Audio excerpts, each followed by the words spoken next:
Right, so should we get into it then, fellas?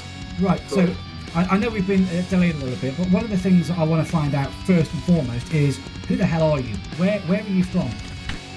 Well, sitting in Stockport now. This is where our studio is, and I don't live in Stockport anymore. I haven't done for a long time, but I did live here for like 20 years, and that's Right. where I met Kenny. Basically grew up together. Yeah, like when we were Nice. 16, 17. Yeah. We weren't in the band together or nothing for, I don't know, probably 8 years after that. Yeah, Okay. something like that. Like I was telling you yesterday, we were in we had a little band called Sentinel, a little power metal band called Sentinel back in about 2004, 2005. Yeah. Did it right for about a year and a half, and then we kicked the singer out, and then we wanted somebody else, got somebody else. Too many changes. Yeah, and then it just didn't work anymore, so we Okay. just disbanded.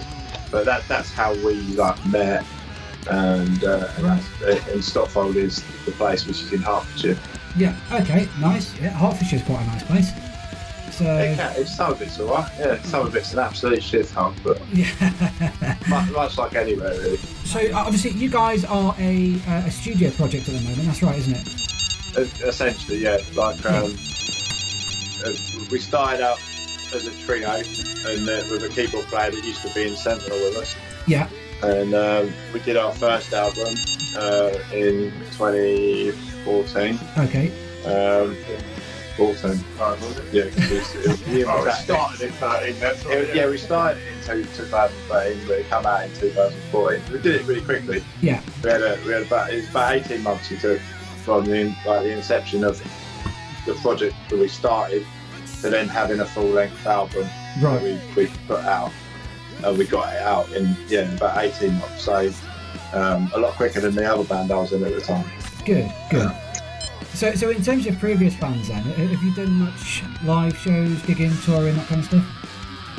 Yeah, we did a bit in Sentinel, and then I did a load in my other band, Neverworld, that I've left now, but That was did you say Neverworld? sorry, say that again. Did you say the band was called Neverworld? Yeah, my other Yeah. band, they're still going. They've got a new singer now, so they've started up again. Okay. Right. Good bunch of blokes, a good band. We had some good times, but I just had enough of the road and all that crap by that point. So Yeah. I left Neverworld in 2018, and then really started to concentrate just solely on obviously guys, and quite happy with that. Yeah. Because I feel like I've done my time on the road and all that kind of thing. Got kids and things now, it sort of changes everything as well. Yeah, I can imagine it would do. Being on the road and having a family back at home is not going to be an ideal situation, is it? I told you that last night. That was the turning point for me. Yeah. I was on tour and I didn't want to be there, so because I wanted to be at home with the daughter. Yeah. And that was it. That was a massive factor in, like eventually, like parting ways with that band. But Okay. we had a good run. We did a lot of shows. We played some big shows, played different countries and stuff. So- it was all good. So what's the one of the larger shows that you've played? Sentinel, we had a couple of like really good shows up and down the country that were just they weren't prestigious as such. Yeah. They were just Yeah. packed, and we went over really well. But with Neverworld, we played all over. We played. We did a couple of tours of Europe and stuff. We did. Nice. Everywhere in London you can imagine to play, all the cool places. We did a lot of decent venues. We played with I don't know if people know, but Lee Aaron. She was a big singer in the 80s, and Okay. we played her show that was sold out. And we also opened for Freedom Call when we opened our we did an album launch, and we opened for Freedom Call that night, and that was absolutely packed to the rafters. So we did some good shows, and I had some good times with them. Awesome. Yeah. I just got old. Yeah. You know what? Age catches us all up at some point, dude. You know what I mean? That's why I'm sat in a chair, fishing on a bloody computer instead of out there doing it for real. You know what I mean? I'm just too old for that shit. Well, yeah, you can't sink in your sofa, can you? No, that's right. Yeah. Yeah. And you know what? The weather doesn't affect me when I'm in the house. So. No, the weather's very strange at the moment. Isn't it? It's just baking today. I know, yeah. My local butchers have run out of burgers and sausages because everyone's doing a barbecue all of a sudden. You know I'm what I not mean? surprised. Right, so have you managed to get into the chat yet, or is that fucked up as well? We tried. There's another thing we're not very good at. It wouldn't let us. It said we had to log in through something else to do it. I did answer something to do it. It'll probably be easier if I Yeah. the answers anyway. If that's cool. Okay, so but can you see the chat? Yeah. Yeah. Oh, wicked. I've got one from Kev.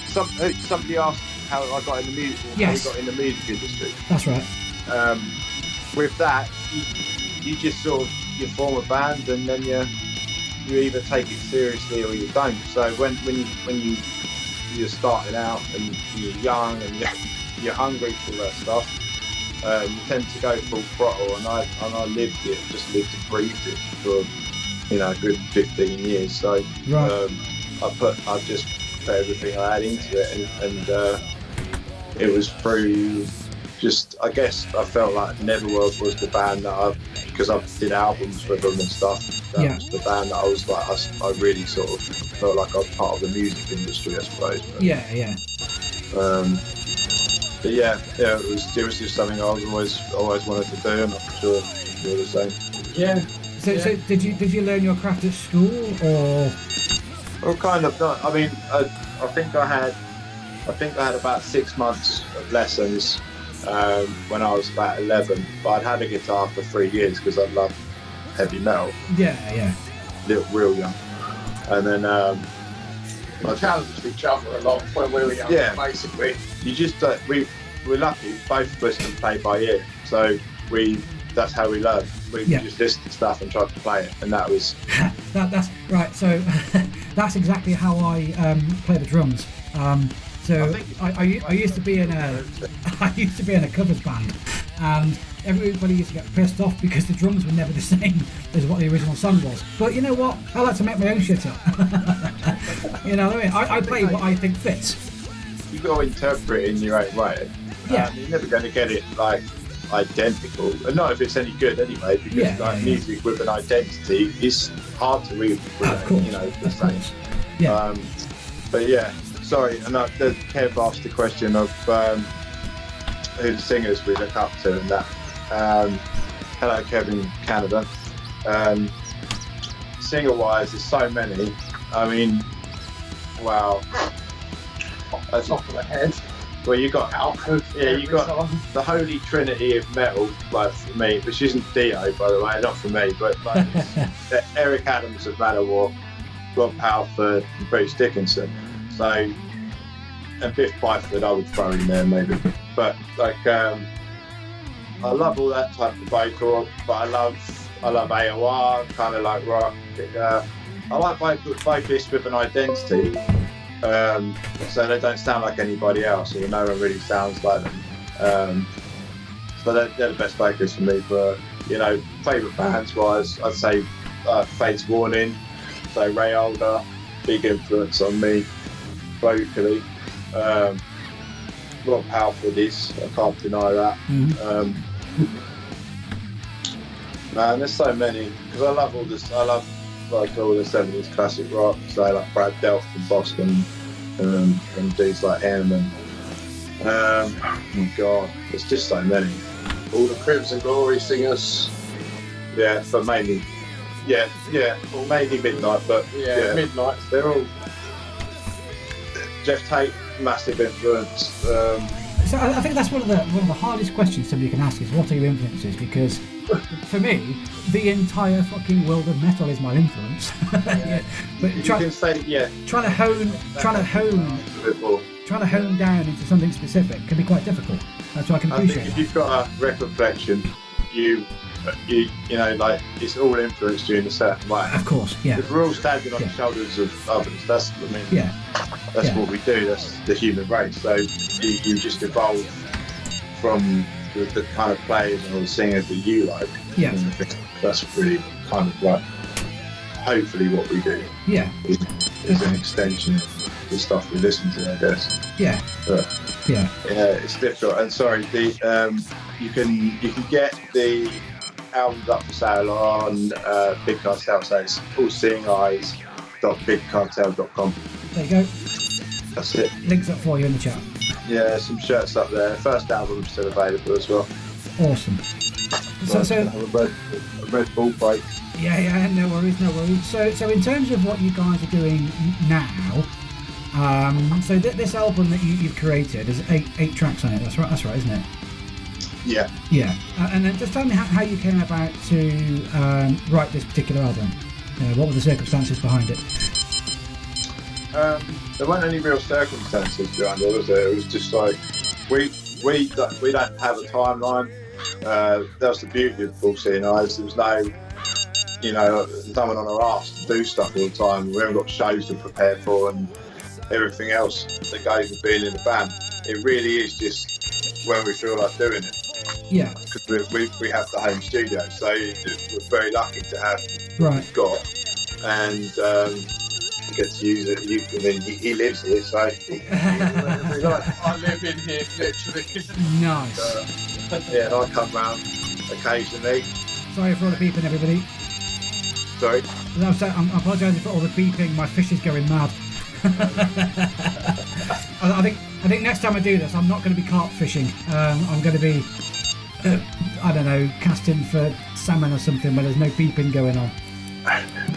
It's very annoying and very loud. So yeah. I can't hear it at all.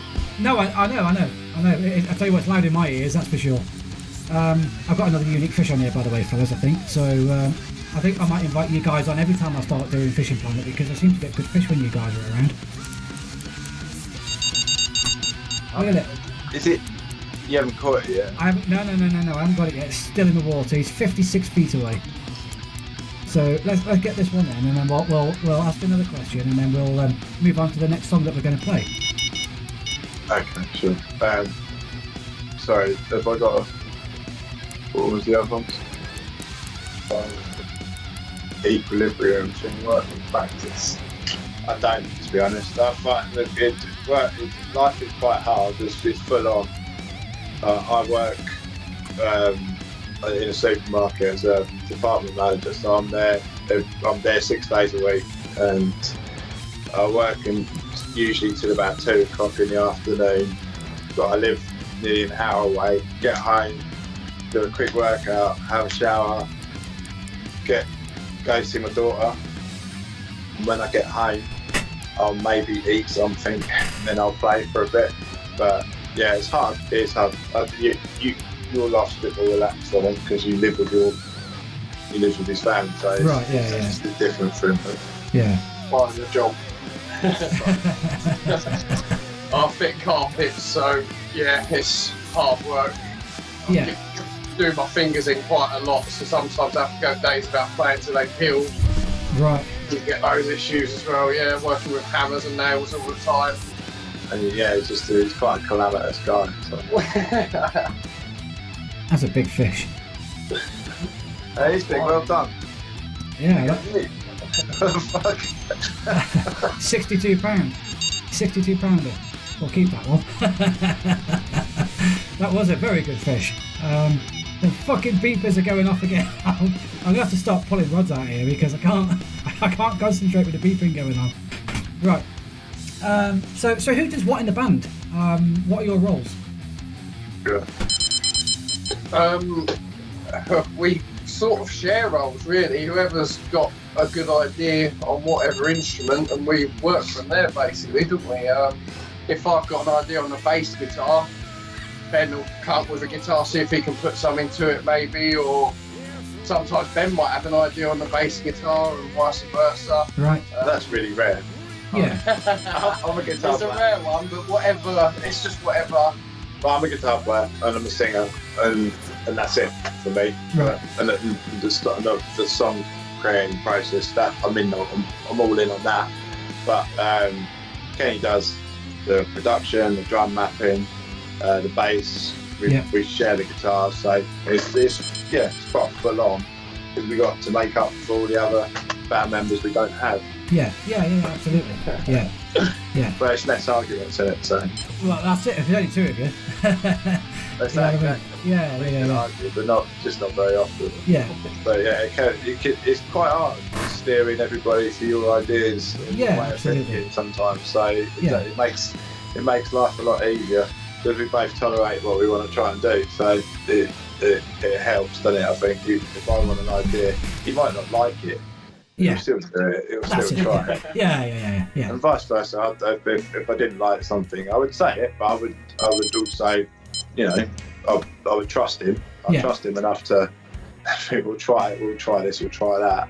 Okay. And we don't have any rules. We'll try it. We'll try a lot of different things. Right. Probably not reggae or anything, but there's some musical style we just won't venture to, but we try and put a lot of different styles into one big melodic metal sound.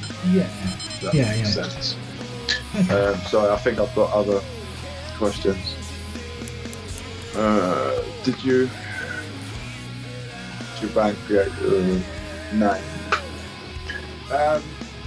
Well, it was just a fitting name for us. It was, and I was quite surprised that no one had really done it. A couple of bands called All Seeing Eyes, and they'd actually disbanded. Right. Into it at the time, so it was really fitting for us because we were into all that shit, Yeah. So, we delve deep into things. Yeah, quite hardcore. So it was really fitting, a really fitting name, and. I'm glad we've used it. I can't think of a better name for us at all. Okay, good.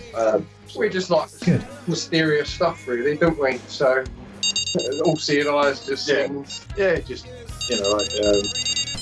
all seeing. Like your own eyes. Yeah, you're not confined to anything. Yeah. Fits the scope of what we try and do musically and lyrically and everything. So it was a cool name. Is there only two members in the band? Do you plan to do any shows at all? We would do a show, but only if we had like a backing band and a shit whack of money to do it, really. We've both got health issues as well now. I have injections on my back, so it's pretty hard to do a long show. Okay. My voice has gone, really. I have to. I spent years screaming my head off in Netherworld live every other day, so it was like it took its toll. But because I don't do that anymore, it's got better. Oh, so good. I'm hoping it'll. I could maybe do a show. I don't really know, but 100%. And I always want to give it 100%. So I don't.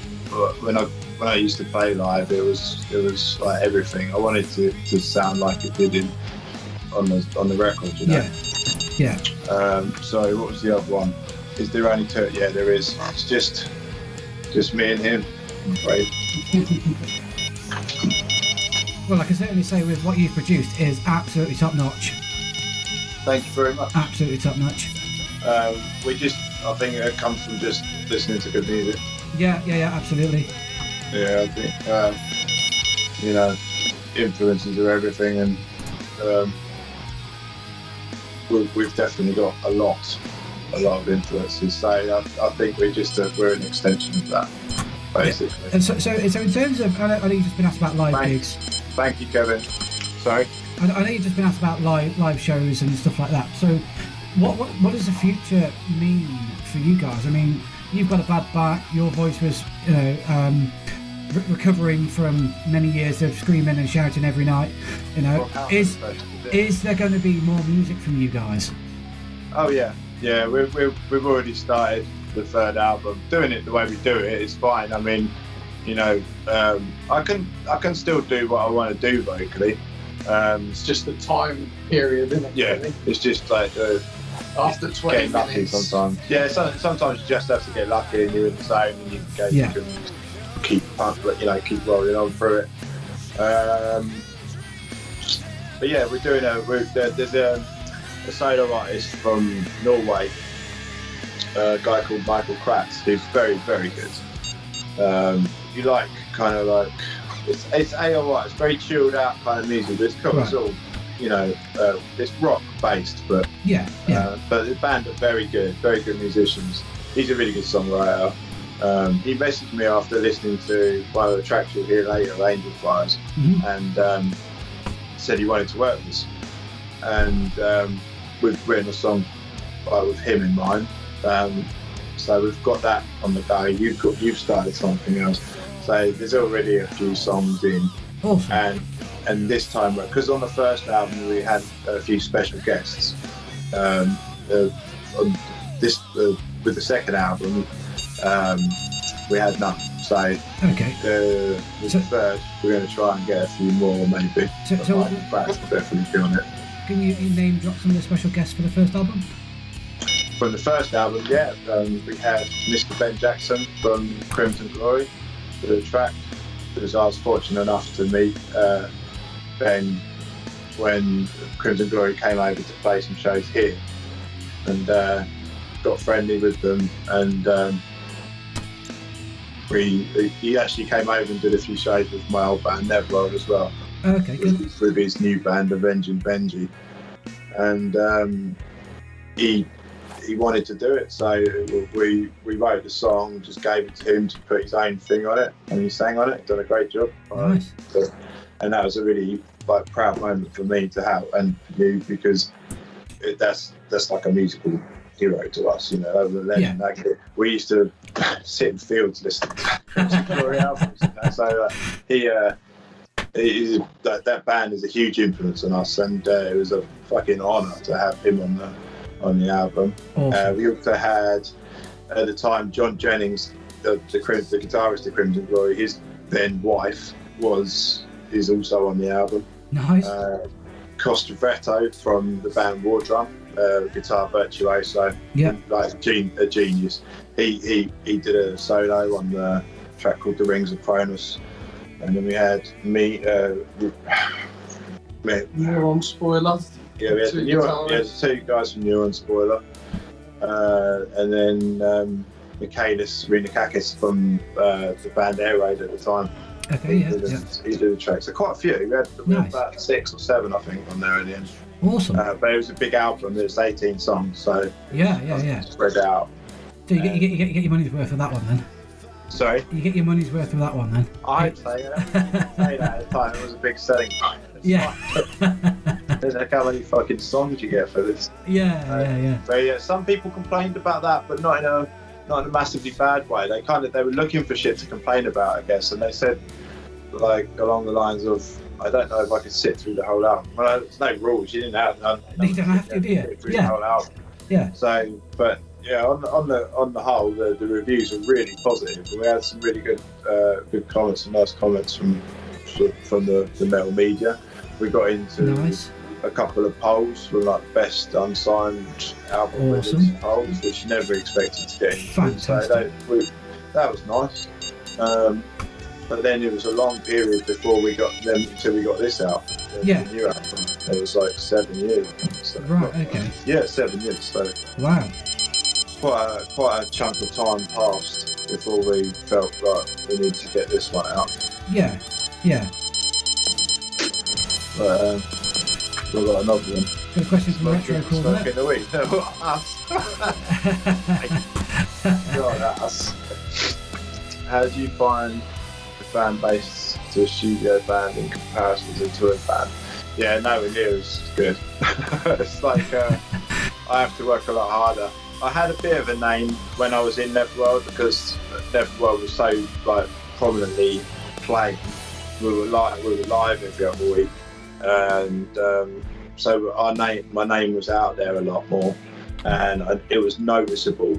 When I did Lucy and I's album, we did a right out of it. Yeah. You know, like I got a few favours from like various like magazines to review and stuff, and then I don't know. You get some random people online. collect. Yeah, we have there's a couple of the sales. I don't know who the people that have bought it, so it must mean they've read a review or something, right. Which is nice to know that actually works. Yeah, we've had some really good reviews. Awesome. For this one as well. So. Retro Caller's got a question for you. How much time per day/week do you dedicate to practicing? He says, I find it hard. I find being a family man and a gamer, I don't have time to pick up his instruments anymore. Yeah, it's hard. It is hard. I think like if you've got a family, first things first, your child's gonna take all your time off. There's nothing you can do about that. It's just the way it is. So it's. I guess I don't dedicate time to it, but I do generally play every day, even if it's just for 40 minutes or something. Yeah. But I kind of need to just let it out a bit, and then just have a bit of a jam for something, and then put it down. I don't really like practice as such. I just play along to stuff. I mean, I've played along to it millions of times, so it's not really practicing, I guess. Mm-hmm. I just enjoy playing. So Yeah. So that's one of the difficulties I found because I'm a drummer. Drum kits are notoriously loud. I bought an electric kit. Unfortunately, I bought a really old house, which is a little bit unstable, to say the least. And it's kind of sitting on a landing in my loft. And I'm not allowed to play the drums, even though it's electric, because my wife is worried that I'll shake the house apart, because I'm quite a heavy player, even with an electric kit. So the room's going to bounce a bit. Yeah, of course it is. Yeah, so hang on a minute, he's eating a fucking McDonald's. No, you crack on, dude. You crack on. Hey, I'm drinking wine, so it's fine, dude. It's fine. Seriously, it's fine. You crack on. I think the camera should be on him. Yeah, all the time, yeah. That's so annoying, isn't it, watching somebody eat?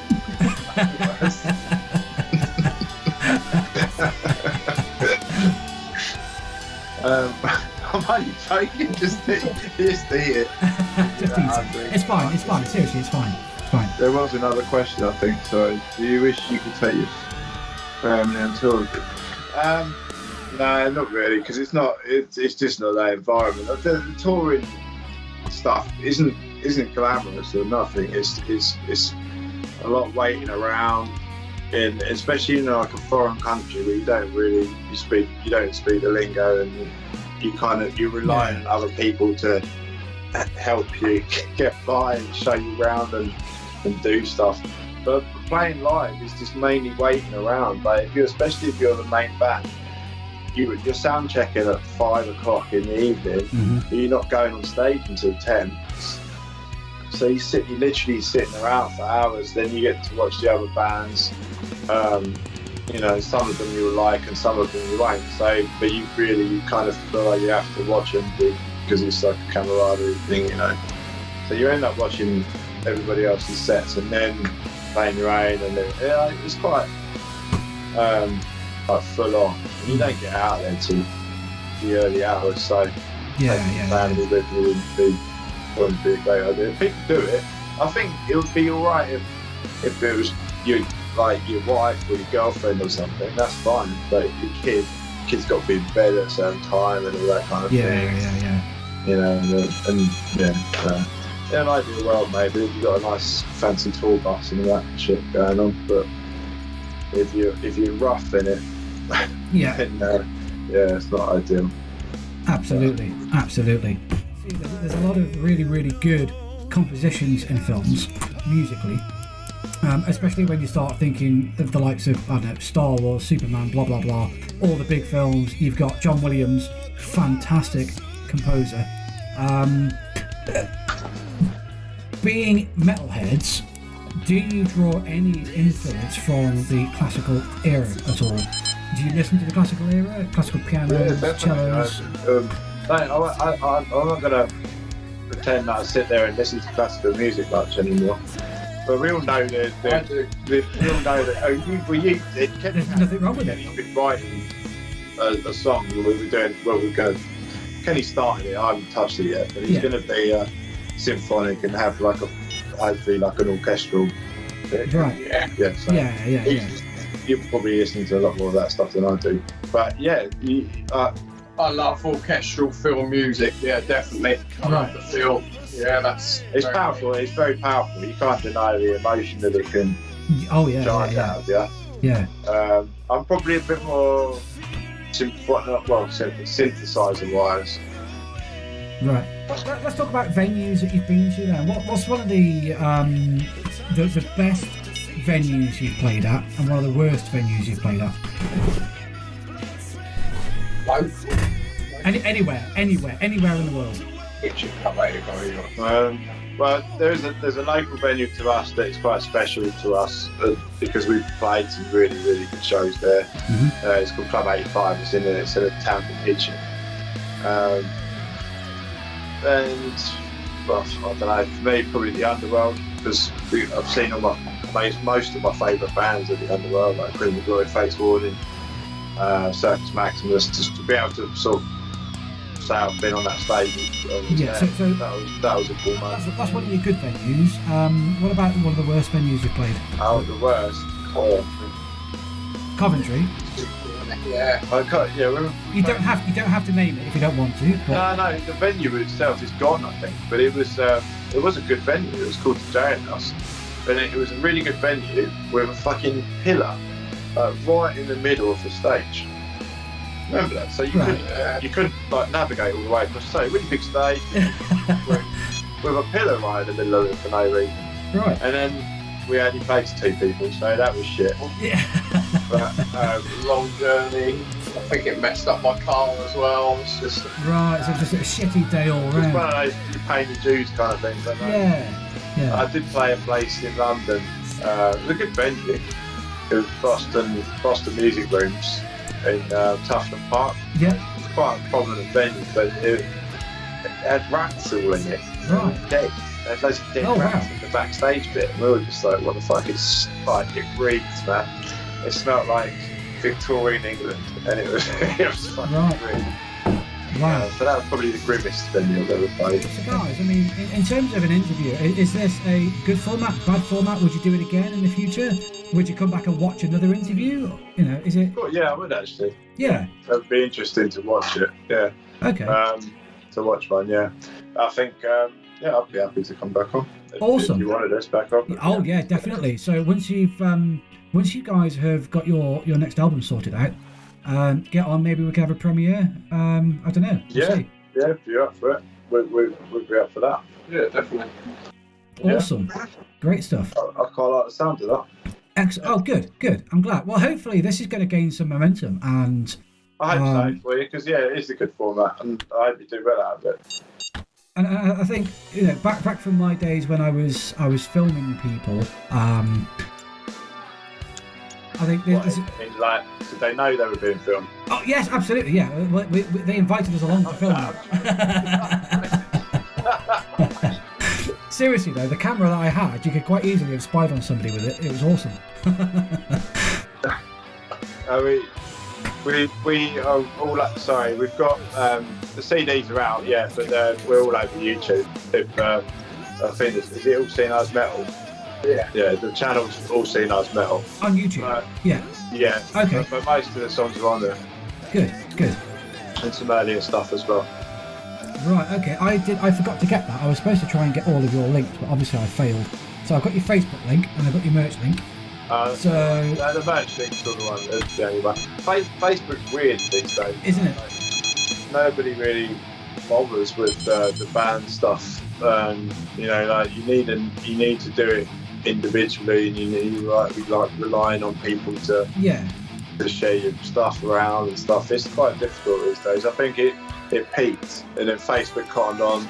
Yeah. They were missing out on some dollar here, so yeah. They're charging you for adverts and stuff. So it has become difficult to be heard, but we'll keep trying. It's almost like we could do something MySpace-esque.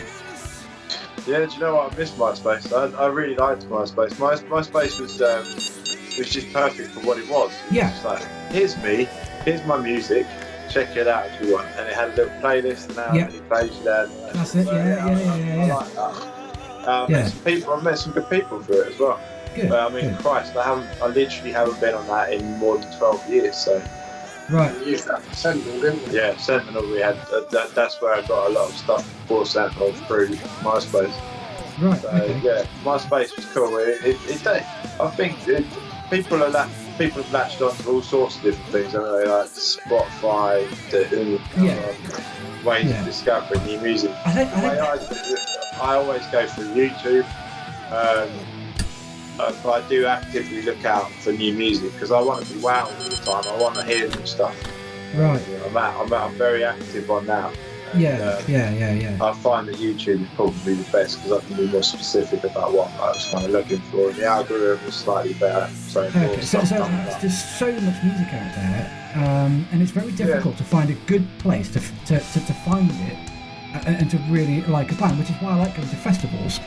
So, we're talking Wacken Festival. I know it's huge, but they have smaller tents, they have beer gardens with stages on, and they get loads of unsigned acts on there. You've got various metal festivals across the UK, one of which was Out of the Ashes. That was fantastic. You've got Amplify down in Gloucester, another fantastic festival for finding brand new music. And there's various things going on all the time. I played one year, it was good. It was a decent showcase because there was a lot of people in one place. Yeah. And they really didn't have much choice but to watch the bands. It was either that or just dick around drinking. Yeah. Watch the bands. That was a good vibe. There are good festivals. There are good festivals. There's always it's a really fucking lazy thing to say that there's no good music anymore. That's absolute bollocks. Absolutely. There's tons. Tons and tons and tons of it. And if you look hard enough, you'll find it. It's simple. Of course. But I generally keep away from things like Spotify, only because. Now, don't get me wrong. I absolutely understand that it's a great place for people to get the music out on, and I understand that the company are never going to give you a lot of money for your work. They're never going to do it, which is a shame. But that's why I generally keep away from those, because there's people making a lot of money off it, and people making not very much, and the people not making very much are the likes of you and everybody else that's trying to get their music out there, which is a shame. You know what? I don't know any bands that make any money, and I know a lot of bands. Yeah. People, and I don't know anybody that makes any money. I know people that do it full time. Yeah. But you can only do that full time on a, you're not getting millions. It's nothing remotely like what the 80s were. Yeah, of course. Yeah. Where they hand out £1 million record contracts like they were nothing. Mm-hmm. It's completely different now. I mean, they want you to. It takes about 10 years, I'd say, to break a band. Right. And if you're doing it, from the beginning, from the start, it's really difficult. Yeah. I think. The scene is oversaturated as well. There's a lot of stuff out there. Yeah. Which makes it harder for people to look for the stuff they really want to hear, But right. It is out there. There's a lot of the music out there. Right. And a lot of that. I'm going to give a shout out to a guy called Thompson. Do it. He's in a band called Odd Logic, and just as an example, he's a fucking genius. He's a musical genius and a fucking great singer as well. And his band Odd Logic do nothing. They don't get hardly any views. It's bizarre, right. Absolutely bizarre. But if you got time, check out Odd Logic. Anything by Odd Logic. Odd Logic. I'm going to write that down. He's done tons of albums. Very similar to what we do. Yeah, he's very Dream Theater-y, Warnering, Queensrÿche kind of stuff. Yeah. But the guy is a genius. I'm telling you, man. It's so underrated. It's bizarre. Awesome. A lot of my friends that are in, that do that kind of stuff, and they just the sad thing is they just kind of accept it. Yeah. They don't really think there's ever a ceiling they can get past. They just sort of ride this like really slow wave. It's quite sad that as a society that we mediocrity is celebrated rather than genius, like real genius. It's a shame. Yeah, absolutely. if you dig like progressive metal, certainly if you like what we do, I would imagine you would like Logic. Yeah. Okay. Yeah. Great band. All right, well, I'll definitely check that out, and I implore everybody else to give that a whirl as well. Get out there, so have a look, find some new music. There's another one as well called the Raptor Trail. You listen to them guys, fucking outstanding. Yeah. Like prog, southern rock prog, brilliant band. They've got no reviews, no fucking likes. Well, let's see if you can contact them, see if they want to come on here. You know what, they might. I don't even know if the Raptor Trail exists anymore. That's two guys, just like me. Right. Okay. Yeah. And I've got a couple of their albums that I sent off for. They came in that, but I haven't seen them be active in a couple of years, so I don't know if they're still around. But it's just an example of top quality music that just goes completely under any kind of radar. I find it so odd.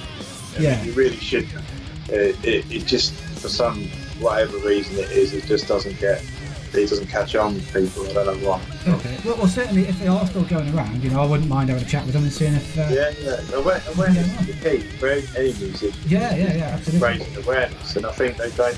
Some of these guys don't really sort of embrace that part of it. They don't want to have the hassle of talking to people about it. Shame. Yeah, it's strange, but it's sad at the same time that the music that good can just no one's ever heard of this sort of thing. Yeah. Okay. Yeah, makes me sad. Yeah, well, you know what? I mean, people do have such a creative genius, and a lot of the time they just don't know how to get their stuff out there, or as you say, they're so busy creating that they haven't got time to talk to people to say, hey, look at what I've done.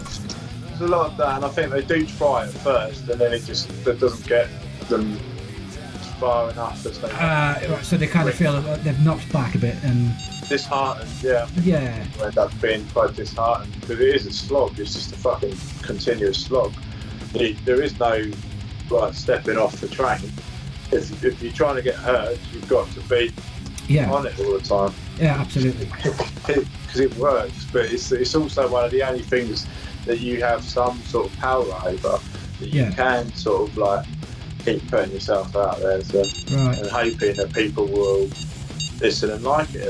That's what you really want. You want people to sort of to listen, and then hopefully the music will do what you want it to do the job. Yeah, absolutely. Yeah, but you're relying on the merits of that.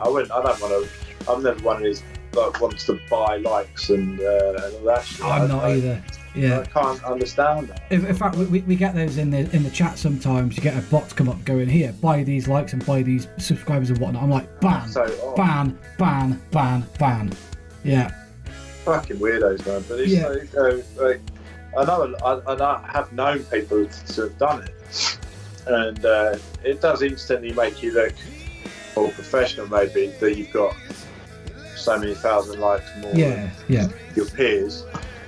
But at the same time, they're just robots. I mean, what the fuck? Oh, exactly. Yeah, it's absolutely weird, man. But hey, people try anything these days. So no, I don't particularly blame them. It's just not something I'd want to do. No, I don't like fake shit, and that would be just way too fake for me.